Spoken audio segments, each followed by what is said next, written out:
So hello everybody, this is Bhante Joe here, and today we're going to do a video about how to tie a clothesline or pretty much any other line. So this is actually a pulley system. So one side of the line is going to be an anchor that basically keeps the line stable. The second side will be a kind of a lasso that you can pull the line through to make it tighter and tighter. Now what this allows a person to do is to have a really nice tight line wherever they decide to hang their line. So for monks traveling in the forest, actually a line is one of the most useful things that they have, because we need to dry our rope, sometimes we need to hang various things on the line, so it's good to have it nice and tight so that it's not sagging in the middle. So this video is going to show the method to do that. And in this method, one of the things to watch is that the portion that's an anchor, what we're going to do is we're going to make a loop and then pull the rope through. There's a particular way to do it, which I'll show.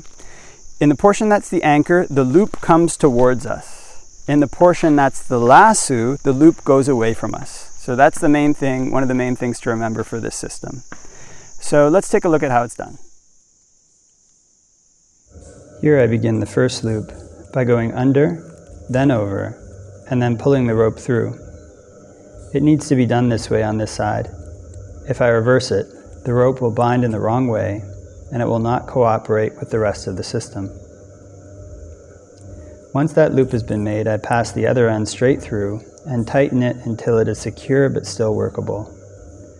At this stage, the aim is not to fix everything permanently.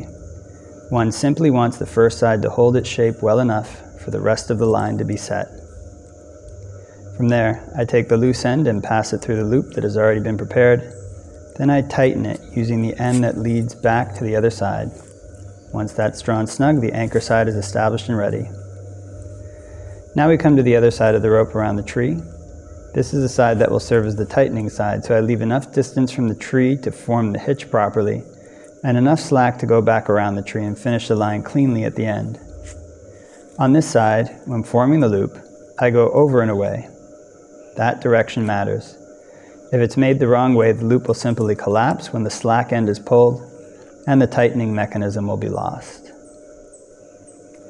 Once that loop has been formed, I pass the rope through it. This is where the real strength of the system begins to show itself.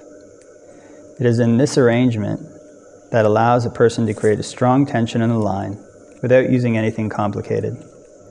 That is what makes this method so practical.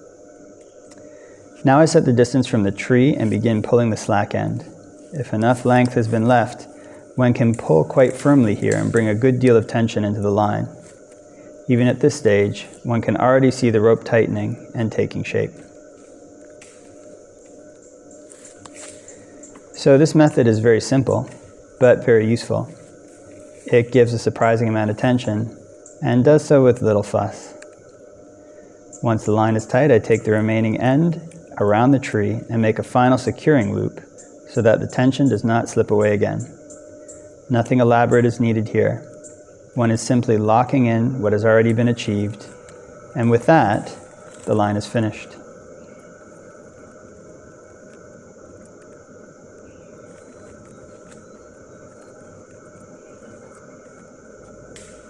It could be tightened further if needed, but this shows the basic principle clearly and gives a workable, reliable line.